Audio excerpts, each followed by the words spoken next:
Good evening friends, welcome to Aptitude Skills. As I'm in notun recruitment process Assam. Office of the Chairman State Level Police Requirement Board Assam Rihabari Guwahati. Yat apunar juntu Industry and Commerce Assamot etu apunar recruitment ulaisi notun. So recruitment for 87 post of extension officer. Industry 24 post of economic investigator EI, 16 post junior assistant headquarter level, and 4 post of stenographer grade 3 is headquarter level under Commissionerate of Industry and Commerce Assam. ঠিক আছে। So আজি আমি চাম কোনখিনি কেনেকৈ apply কৰিব লাগে, কি ভেকেঞ্চি আছে, এজ লিমিট কি আছে, সব আমি গোটেইখিনি পঢ়িম আজি। Applications are invited from eligible candidates for filling up the following post under the Commissionerate of Industry and Commerce Assam. Applications must be submitted online through SLPRB website. It website dia ase, the website under আপোনালোকে online fill up কৰিব লাগিব, and will be received with effect from 17/8 পৰা start হ'ব 16/9 লৈকে। ঠিক আছে। No application fees দিয়া লোৱা হ'ব। The post vacancies কেনেকৈ দিয়া আছে আমি চাম। Extension officer industries, its equivalent post কিমান আছিলে, number of vacancies 87, আৰু পে স্কেলটো আপোনালোকে জানে 14,000 বা 49,000, গ্ৰেড পে 8,700। তেনেকৈ economic investigator 24, extension officer industry and its equivalent post and economic investigator is same category. Junior assistant headquarter 16টা পোষ্ট আছে, stenographer 4টা পোষ্ট আছে। আদাৰ এলাউঞ্চখিনি দিয়া হ'ব। ঠিক আছে। তো আমি এতিয়া কেটেগৰী ৱাইজ চাম। এক্সটেনশ্যন অফিচাৰ ইণ্ডাষ্ট্ৰিজত এখন কেটেগৰী ৱাইজ আপোনাৰ চাৰ্টখন আপোনালোকে ভালকৈ চাই ল'ব, কোনখিনি আছে। OBC আনৰিজাৰ্ভ SC ST কাৰণে, ইকনমিকেলি উইকাৰ ছেকশ্যনৰ কাৰণেও দিয়া আছে। ঠিক আছে। তো আমি এলিজিবিলিটি ক্ৰাইটেৰিয়াখিনি চাম যে nationality candidates must be Indian citizen, permanent resident of Assam হ'ব লাগিব। Candidates would not be more than 30 years, 18 আৰু 38 ইয়াৰ্ছৰ মাজত থাকিব লাগিব। ঠিক আছে। কেণ্ডিডেটছ মাষ্ট বৰ্ণ অন অৰ বিফ'ৰ অন এইটো বছৰত 1/1/2020 বৰ্ণ হ'ব লাগিব।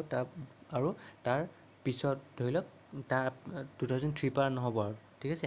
অন অৰ আফটাৰ 1/1/1982, চ' 1982 চনৰ পিছৰ পৰা আৰু এইখিনি চনৰ আগৰ পৰা। তো 5 years ৰিলেক্সেশ্যন থাকিব SC ST কাৰণে, আৰু 3 years ৰিলেক্সেশ্যন থাকিব OBC MOBC কাৰণে। For the purpose of determining the age limit, the SLPRB will accept only the date of birth recorded in the matriculation or equivalent examination certificate, admit card issued by the recognized education board. No other document relating to age such as horoscope, affidavit, birth extract from municipal corporation, health department, service record extra will be accepted. এইখিনি আপোনাৰ দিয়া আছে। Further for the candidates who had applied for the post of extension officer on both as per the earlier advertisement made by 2016 আৰু এটা ওলাইছিলে আপোনাৰ industry. চ' সেইকেইটা যদি এপ্লাই কৰি দিয়া হৈছে, and do not intend to apply for other post as per the present advertisement. So' এইটো এডভাৰটাইজমেণ্টত এপ্লাই নকৰিলে হ'ব। The terms and conditions for eligibility will be govern as the earlier advertisement dated 13/2/2016 made at that point of time. Such candidates must also apply afresh through the link given in the website. Yes, however, candidates who had applied against the said early advertisement for the post of extension officer or economic investigator or both, but opt to apply for other posts also as per the present advertisement, shall be governed by the terms and conditions for eligibility for a new post as laid down in the present advertisement. এই নোটটো ভালকৈ পঢ়ি ল'ব আপোনালোকে। ঠিক আছে। বাকী মানে যোনখিনি আগতে পোষ্টখিনি এপ্লাই কৰা আছে সেইখিনি এপ্লাই কৰিব নালাগে। And do not intend to apply for other post. ঠিক আছে। যোনটো 2016 ৰিক্ৰুইটমেণ্ট আছিলে, তো সেইটো যদি এপ্লাই কৰিছে সেইটো এপ্লাই নকৰিলে হ'ব। সেই তেনেকৈ লিখা আছে বাৰু। early advertisement made it is and do not intend to apply for other posts as per the present advertisement. Yes, the time and condition for eligibility will be governed as the earlier advertisement dated 13/2/2016 made at that point of time. Such candidates must also apply afresh through the link given in the website. See the advertisement for the post of but opt to apply for the other post. ঠিক আছে। তো এইটো ভালকৈ পঢ়ি ল'ব আপোনালোকে। যোনখিনি apply কৰিছে কি দিয়া আছে, further for the candidate who had applied for the post of extension officer. যোনখিনি এক্সটেনশ্যন অফিচাৰ আৰু ইকনমিক ইনভেষ্টিগেটৰ কাৰণে কৈছে, এতিয়া বেলেগ পোষ্টৰ কাৰণে নহয়। কিন্তু সিহঁতে যোনখিনি আৰ্লিয়াৰ এডভাৰটাইজমেণ্টত এপ্লাই কৰিছে and do not intend to apply for other post, আৰু যোনবিলাকে আদাৰ পোষ্টৰ কাৰণে এপ্লাই কৰা নাই as per the present advertisement, সেইখিনি এপ্লাই কৰিব পাৰিব। ঠিক আছে। চাৰ্চ কেণ্ডিডেটছ আকৌ ফ্ৰেছ এপ্লাই কৰিব পাৰিব।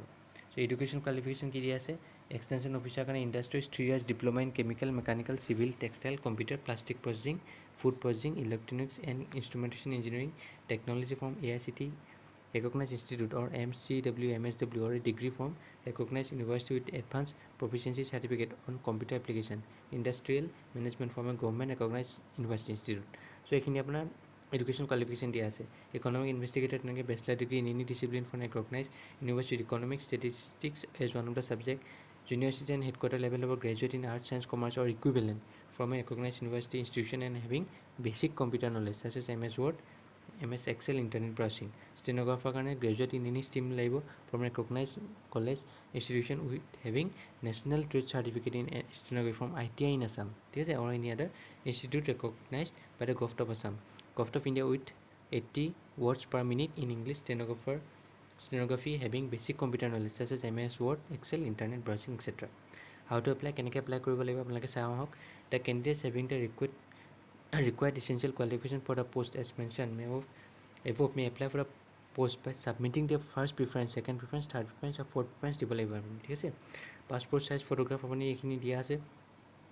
The photograph must have taken after 1st January, মানে 1st January 2020 পিছত লোৱা হ'ব লাগে ফটোখন, ঠিক আছে. চ' এইখিনি ফটোগ্ৰাফখিনি আপোনালোকে জানিব. এইটো আপোনাৰ চাইজ ফৰ্মেটটো দিয়া আছে, তেনেকৈ ছিগনেচাৰ চাইজ ফৰ্মেট দিয়া আছে. মেক্সিমাম ফাইল চাইজ 100 KB ভিতৰত হ'ব লাগিব. আৰু ডকুমেণ্ট কি লাগিব, certificate of age of proof দিয়া আছে, certificate and marksheet of minimum education qualification, advance computer professional certificate. So' এইখিনি লাগিব আপোনাৰ. চাৰ্টিফিকেট অফ ষ্টেনোগ্ৰাফাৰ লাগিব, ষ্টেনোগ্ৰাফাৰ পষ্টটোৰ কাৰণে minimum 3 years basic computer course লাগিব. জুনিয়ৰ এছিষ্টেণ্টৰ কাৰণে, ঠিক আছে, মিনিমাম 3 years লাগিব আপোনাৰ. কাষ্ট চাৰ্টিফিকেট লাগিব, EWS চাৰ্টিফিকেট লাগিব, ঠিক আছে. বাকীখিনি আপোনালোকে EWSৰ কাৰণে দিয়া আছে, এইখিনি আপোনালোকে পঢ়ি চাব পাৰে. ইকনমিকেলি উইকাৰ ছেকশ্যনৰ কাৰণে দিয়া আছে. এইখিনি কি দিয়া আছে আপোনাৰ, কেনেকৈ এপ্লাই কৰিব লাগে দিয়া আছে এইখিনি. The candidates will then click on the complete button, যোনখিনি আপুনি দিয়াৰ পিছত চব ছাবমিট কৰাৰ পিছত কমপ্লিট বাটনত ক্লিক কৰিব. তাৰপিছত আপোনাক দিয়া হ'ব এটা download the registration application ID দিয়া হ'ব, ঠিক আছে. It is mandatory for the candidates to maintain the full proper address with pin code, a valid email address দিব, মোবাইল ফোন নম্বৰ দিব, ঠিক আছে. A candidates whose application is found to be in order can be call for written এক্সামিনেশ্যনৰ কাৰণে মাতা হ'ব. Candidates will be able to download the admit card call letter from SLPRB ৱেবছাইটৰ পৰা আপোনালোকে ডাউনলোড কৰিব পাৰিব. এইটো পিছত আহিব এইখিনি. ফাৰ্ষ্ট আপুনি হেৰি কৰিব. চিলেকশ্যন প্ৰচিডিউৰ কেনেকৈ হ'ব, there will be 2 phases of test, 2টা ফেজ হ'ব. ফাৰ্ষ্ট ফেজ টেষ্ট আৰু ছেকেণ্ড ফেজ টেষ্ট. তো ফাৰ্ষ্ট ফেজ টেষ্টত কি আহিব আপোনাৰ, candidates whose application are found correct in all respect will be call for written test, this is first phase test. First phase, ঠিক আছে, which will be conduct in district headquarter. So' first ফেজত কি হ'ব, written test হ'ব আপোনাৰ. Written টেষ্টত কি আহিব, duration of the written test will be 2.5 hours হ'ব on the subject as given below' দিয়া আছে. The test will be of 100 marks, 100 questions. OMR based হ'ব. Each question will carry 1 mark হ'ব. There will be negative marking of ½ mark for each wrong answer. এটা ভুল কৰিলে আপুনি আধা mark যাবগৈ আপোনাৰ, ঠিক আছে. ব্লেক পেন ইউজ কৰিব. আৰু আপোনাৰ এইখিনি চিলেবাছ কি দিয়ে, general mathematics, language reasoning, logical reasoning, aptitude, history, geography, political science, economy etcetera of India. তো এইখিনি দিয়া আছে. They will be separate question paper for extension officer, economic investigator and separate question paper for junior এছিষ্টেণ্টৰ stenographer কাৰণে চবৰ separate question paper থাকিব. এতিয়া কথাটো হ'ল চাওক, এপ্টিটিউড স্কিলছত আপোনাৰ জেনেৰেল মেথমেটিক্স, লজিকেল ৰিজনিঙৰ এপ্টিটিউডখিনি মই গোটেইখিনি কৰাই দিম, ঠিক আছে. গোটেই চিলেবাছখিনি মই কভাৰ আপ কৰাই দিম. চ' আপোনালোকে ষ্টে টিউনড হৈ থাকিব আৰু ছাবস্ক্ৰাইব কৰি থৈ দিব.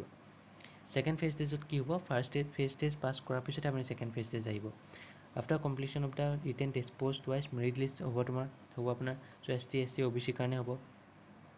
তাৰপিছত কি হ'ব, as per vacancy of both males on the basis of total marks secured in the written test. Candidates will be called for the second phase test in order of merit in the rate of 5 times the number of posts allotted in respect of each category. Yes, both males and females. If there are candidates scoring the same written marks in written test as the candidates selected for second phase test, but a 5 times formula in a particular case, the candidate scoring the same marks will also be called for second phase test. Second phase test is same marks থাকিলে আপনার call করা হবো. And if the number may exceed the 5 times to that extent for that particular case and category only.